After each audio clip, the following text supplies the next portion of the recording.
दोस्तों साइड में जो आप लोगों को यहाँ पर ये वीडियो दिख रही है, ये बीजेपी के चीफ हैं तमिलनाडु की, जो पर्टिकुलर इनकी ब्रांच है उसके। तो यहाँ पर अभी क्या हुआ है, तमिलनाडु के अंदर में अन्नामलाई यूनिवर्सिटी के अंदर में एक महिला के साथ में दुष्कर्म किया गया है, उस पर्टिकुलर एरिया में बिरयानी बेचने वाले के द्वारा। और अन्नामलाई जो यूनिवर्सिटी का ये कैंपस है, ये एक ऐसे एरिया में है जो कि काफी पोस एरिया है। तो उस एरिया में जब ऐसा इंसिडेंट देखने को मिला, तो यहाँ पर इनके द्वारा ये प्रोटेस्ट किया गया। और ये पहली बार एक ऐसा यूनिक प्रोटेस्ट मुझे पर्सनली देखने को मिला, जिसमें पर्सनली एक इस तरीके से आप लोग बोल सकते हैं कि एक इंसान जो है नहीं पब्लिक में आकर यहाँ पर इस तरीके से प्रोटेस्ट कर रहे हैं यहाँ पर। तो ये मुद्दा जो है द हिंदू न्यूज़पेपर के द्वारा उठाया गया 27 दिसंबर को। और ये जो इंसिडेंट हुआ था, ये दिसंबर के महीने में हुआ था, अभी 20 या फिर 21 दिसंबर की बात है यहाँ पर, जब उस महिला के साथ में यहाँ पर ये दुष्कर्म हुआ। अभी क्यों न्यूज में यहाँ पर, अभी इसलिए न्यूज में है क्योंकि मद्रास हाईकोर्ट के द्वारा एक आईपीएस ऑफिसर की टीम यहाँ पर इस पर्टिकुलर इंसिडेंट को एनालिसिस करने के लिए, रिव्यू करने के लिए बनाई गई है, ताकि प्रॉपर इसकी जानकारी लाई जा सके। क्योंकि अब ये एक बहुत बड़ा पॉलिटिकल मुद्दा बन चुका है। और इसमें एक और खतरनाक चीज देखने को मिली यहाँ पर, जो एफआईआर दर्ज की गई वो खुद उस लड़की के द्वारा दर्ज की गई जिसके साथ में ये दुष्कर्म हुआ यहाँ पर। और सबसे बड़ी बात यहाँ पर ये है कि उस पर्टिकुलर कैंपस के अंदर में जाकर लड़की के साथ में ये दुष्कर्म किया गया है, जिसकी वजह से नॉर्थ इंडिया की जो मीडिया है वो इसको ना के बराबर कवर कर रही है। पर लेकिन साउथ इंडिया की मीडिया अगर आप लोग देखोगे, वो इन आर्टिकल से भरी पड़ी है। और ये बोला जा रहा है कि ये बिल्कुल ऐसा इंसिडेंट है जैसा दिल्ली के अंदर में निर्भया केस देखने को मिला था। क्योंकि सोच के देखो, एक यूनिवर्सिटी के कैंपस के अंदर में जाकर एक लड़की जो कि अपने फ्रेंड के साथ में खड़ी हुई है, उसके फ्रेंड को डरा धमकाकर वहां से भगाया गया, मारा पीटा गया। और उसके बाद में फिर लड़की के साथ में दुष्कर्म किया गया, उसकी वीडियो बनाई गई, उससे नंबर लिया गया। नंबर लेने के बाद में ये बोला गया कि जब भी तुमको बुलाया जाएगा तुमको आना है। यानी कि वो यहाँ पर एक इस तरीके की हरकतें करने जा रहा है इंसान, कि ये कोई फर्स्ट टाइम नहीं है, ये अब एक रेगुलर प्रैक्टिस हो चुकी है। जब उस इंसान को पकड़ा जाता है, पकड़ने के बाद में पता चलता है कि वो इंसान ऐसे इंसिडेंट पहले भी कर चुका है। और वो उसके ऊपर में ऑलरेडी 10 या फिर 11 के करीब केस जो है वो ऑलरेडी यहाँ पर उस इंसान के ऊपर चल रहे हैं। तो सोच के देखो फिर क्या सिचुएशन यहाँ पर निकल कर आती है। लड़की एक बार डर गई, सहम गई, किसी के साथ में भी ऐसा होगा तो इंसान जो है वो एक बार को पब्लिक में आएगा भी नहीं। तो भाई साहब, पर लेकिन लड़की की हिम्मत देखो, वो खुद पुलिस स्टेशन में जाती है, पुलिस स्टेशन में जाकर एफआईआर दर्ज करती है। और एफआईआर दर्ज करने के बाद में जो सबसे इंपॉर्टेंट बात मुझे निकल कर आती है कि भाई स्टार्टिंग में पुलिस ने सीरियसली लिया ही नहीं। मतलब एक लड़की आ रही है कि भाई ऐसे मेरे साथ में दुष्कर्म हुआ है, और पुलिस ने उसको सीरियसली ही नहीं लिया है स्टार्टिंग में, जिसकी वजह से यहाँ पर ये मुद्दा जो है वो एफआईआर पब्लिक में आ गई। और पब्लिक में आने के बाद में सोशल मीडिया पर चीजें वायरल हो गई। उसके बाद में जाकर पुलिस की आंखें खुली और पुलिस चीजों को सीरियसली लेना स्टार्ट की है। मतलब ये सबसे बड़ी एक घटिया चीज देखने को मिलती है। एक तो सबसे बड़ी बात यहाँ पर यह कि एक लड़की जिसके साथ में इस तरीके से दुष्कर्म किया गया, वो खुद यहाँ पर एफआईआर दर्ज करने जा रही है। और फिर यहाँ पर उस एफआईआर को सीरियसली नहीं लिया जा रहा है। और जब एफआईआर पढ़ी गई यहाँ पर, उसके अंदर में इतने गलत तरीके से एफआईआर लिखी गई है कि कोई नॉर्मल इंसान उसको पढ़ेगा तो शर्मसार हो जाएगा, ऐसे ऐसे तरीके से उससे पूछी गई है चीजें। तो मतलब पुलिस की जो इनसेंसिटिविटी है वो यहाँ पर दिखाई दी काफी लार्ज स्केल पर। जो रक्षक का काम करती है पुलिस, उसके सामने इंसान जाने से अगर डरे तो फिर सिचुएशन क्या निकल कर आती है। तो यहाँ पर इसको लेकर पूरे राज्य के अंदर में अभी प्रॉपर प्रोटेस्ट चल रहे हैं यहाँ पर। तो जब मुद्दा इतना बढ़ गया तो हाई कोर्ट ने यहाँ पर अच्छी बात क्या की कि भाई एक टीम बनाई जिसमें सारी की सारी जो है वो फीमेल आईपीएस ऑफिसर है, जो इस पर्टिकुलर टीम को देखेगी, यहाँ पर इस पर्टिकुलर मुद्दे को देखेगी किस तरीके से असोल्ट हुआ और एफआईआर लीक कैसे हो गई यार। मतलब एफआईआर एक इतना इंपॉर्टेंट डॉक्यूमेंट है जो कि यहाँ पर नॉर्मली काफी एक अच्छे तरीके से रखना चाहिए, वो पब्लिकली आकर सोशल मीडिया पर लीक हो रहा है।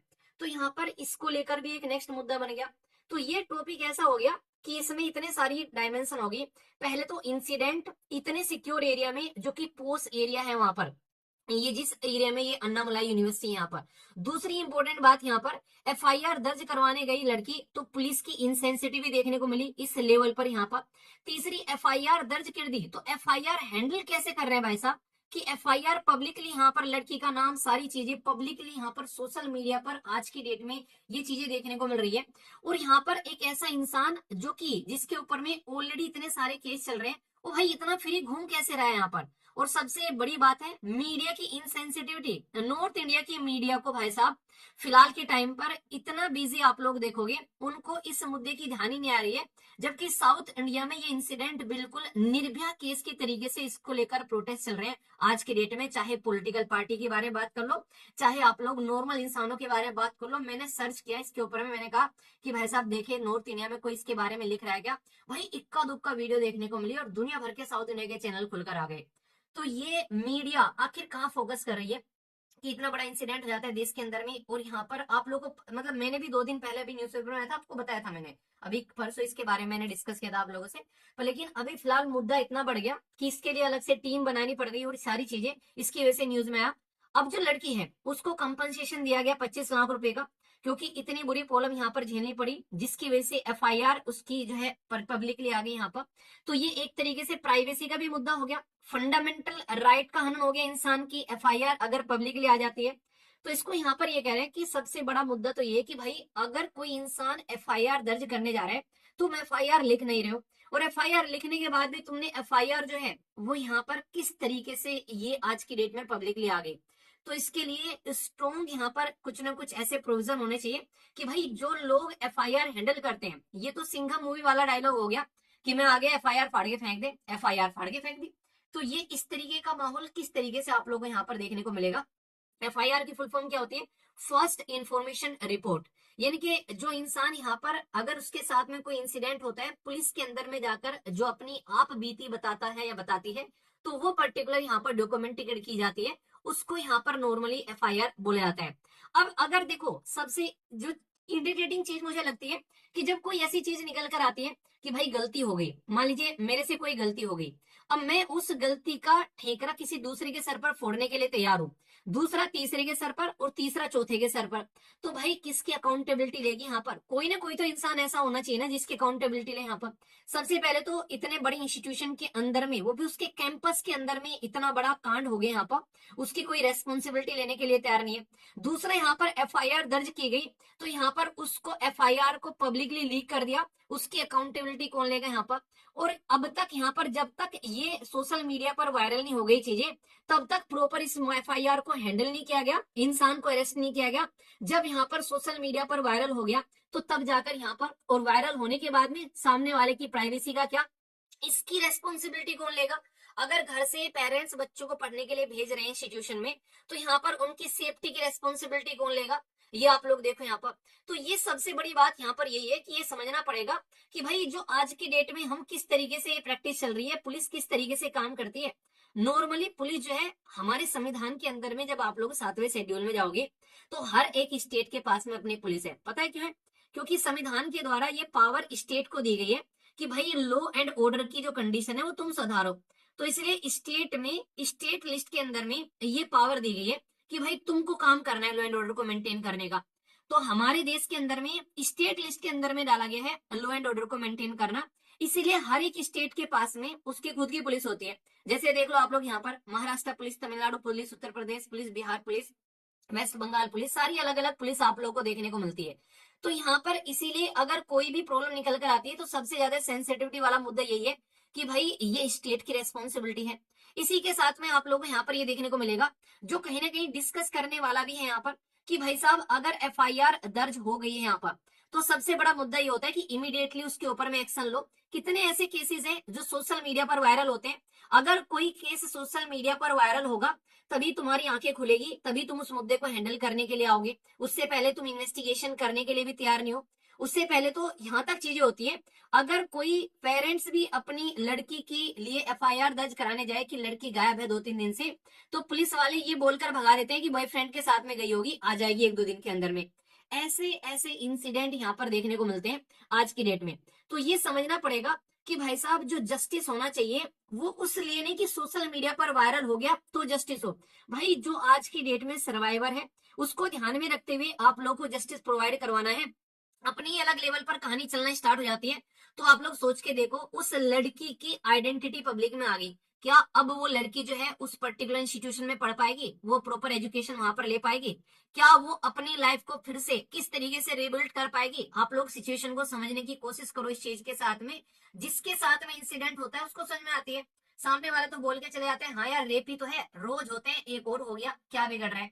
भाई जिसके साथ में होता है ना, उसको पता चलता है कि क्या होता है। जिस दिन किसी के आसपास में ऊपर वाला न करे इंसिडेंट होगा ना, उस दिन आंखें खुलेगी, उस दिन पता चलेगा। तो ये कंडीशन समझनी पड़ेगी। दूसरा, यहाँ पर अगर ऐसे इंसिडेंट हो रहे हैं, इसकी क्या गारंटी कि फ्यूचर में आप लोग इन चीजों को रोकोगे? तो उसके लिए क्या एक्शन ले रहे हैं? तो सबसे बड़ी बात तो यार एक कैंपस है यार, वो ऐसा थोड़ी ना कि आप लोग कहीं पर सब्जी मंडी है या फिर कुछ ऐसा है। प्रॉपर सीसीटीवी कैमरे वहां पर आप लोग सिक्योर करो, इंश्योर करो वहां पर कि अवेलेबल होने चाहिए। भाई कोई आपके कैंपस में एंट्री कैसे कर रहा है, वो भी जहां पर फीमेल अवेलेबल है वहां पर, उस एरिया में, वहां पर। अब बाहर हो तो एक बार को बोल देते हैं कि लड़की देर रात बाहर घूम रही थी इसलिए उसके साथ में इंसिडेंट हो गया। इसके लिए क्या बोलोगे यार? प्रॉपर लाइटनिंग तक नहीं है वहां पर उस एरिया में, यहाँ पर आप लोगों को इतनी बुरी कंडीशन देखने को मिल रही है। इतने पैसे के लाले पड़ रहे हैं कि तुम वहां पर सीसीटीवी कैमरे नहीं लगा सकते, लाइटिंग नहीं लगा सकते यहाँ पर।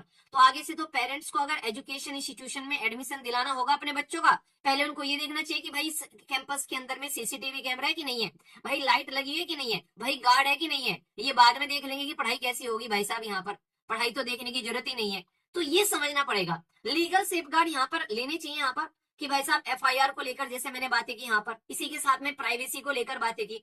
इनको नॉर्मली लोग इग्नोर कर देते हैं कि ठीक है यार हो गई, एक तरीके से लीक हो गई, क्या ही बिगड़ रहा है। तुम्हारा कुछ नहीं बिगड़ रहा है, सामने वाले की जिंदगी जो है वो तहस नहस हो चुकी है। इसी के साथ में यहाँ पर जेंडर सेंसिटिविटी का मुद्दा इतना तगड़ा है यार, जो पुलिस ऑफिसर है या फिर एडमिनिस्ट्रेटर है, वो अगर यहाँ पर देखे कि कई बार फेक केसेस आते हैं, उसको लेकर यहाँ पर लगता है कि कोई फेक ही एक तरीके से एफआईआर होगी, तो भाई एटलीस्ट उसको चेक तो करो। तुमको सैलरी किस लिए दे रही है सरकार? इसीलिए तो दे रही है। तुम इस मुद्दे को देखो, तुम हैंडल करने के लिए तैयार नहीं हो यार इस मुद्दे को। तो ये मुद्दा आप लोगों को यहाँ पर देखने को मिलेगा। इसी के साथ में अवेयरनेस फैलाना बहुत जरूरी है कि भाई साहब अगर आस पास में इस तरीके के इंसिडेंट हो रहे हैं तो लोगों को इसके बारे में अवेयर करें, कंपेन कर चलाएं इसके बारे में, एटलीस्ट एजुकेट करें लोगों को कि इस तरीके के इंसिडेंट अगर हो तो उनको छिपाओगे तो और ज्यादा प्रॉब्लम आप लोगों को फेस करनी पड़ेगी। तो सबसे बड़ी सैल्यूट तो इस लड़की को है कि इंसिडेंट होने के बाद में ये खुद एफआईआर लिखाने चली गई यार। ये एक तरीके से बहुत ही एक देखनी हिम्मत वाली बात है यहाँ पर ये। तो ये कहीं ना कहीं एक ऐसा इंसिडेंट है जो कि समाज को बुरी तरीके से, एक तरीके से आप लोग बोलते हैं कि झंझोर देने वाला है कि यहाँ पर ये किस तरीके से चीजों को लेकर चला जाए। तो देखते हैं आगे क्या होता है। अभी हाईकोर्ट की एंट्री हो चुकी है यहाँ पर, अभी देखते हैं अभी जो भी मुद्दा आएगा इसके बारे में अपडेट आएगी। ऑलरेडी इसके बारे में एक एडिटोरियल में डिस्कस कर चुका हूँ, आगे कुछ और अपडेट आएंगे इसके बारे में तो मैं आप लोगों से जरूर बात करूंगा। तो जो मीडिया की रेस्पॉन्सिबिलिटी है आर्टिकल 19 के अंदर में, मीडिया अपनी रेस्पॉन्सिबिलिटी से भाग रही है। तो चलो यहाँ पर ठीक है, आप लोग एटलीस्ट इन चीजों के बारे में, ऐसी ये इंसिडेंट होते हैं कि आप लोग अवेयर रहोगे तो आसपास में इन चीजों से अपने आप को सिक्योर और सेव कर पाओगे। ठीक है, तो ये पूरा इंसिडेंट था, पॉलिटिकल मुद्दा बना हुआ है बहुत तगड़े वाला तमिलनाडु के अंदर में। जो ये अभी यहाँ पर तमिलनाडु के अंदर में बीजेपी के चीफ है, इनके द्वारा तो ये बोल दिया गया कि जब तक यहाँ पर प्रेजेंट गवर्नमेंट जो है वो यहाँ से गायब नहीं हो जाती है, उसको मैं हटा नहीं देता हूँ, तब तक मैं चप्पल ही नहीं पहनूंगा। तो इनके द्वारा एक अलग तरीके से पॉलिटिकल मुद्दा इसको बेसिकली बनाने की कोशिश की गई। तो एक अलग बात है, पर एक है कि एक सही कोज के लिए इन्होंने बनाने की कोशिश की कि ये एक अच्छी चीज है। यहाँ पर पॉलिटिक्स होगी हर जगह जहां ऐसे इंसिडेंट हो गए, पर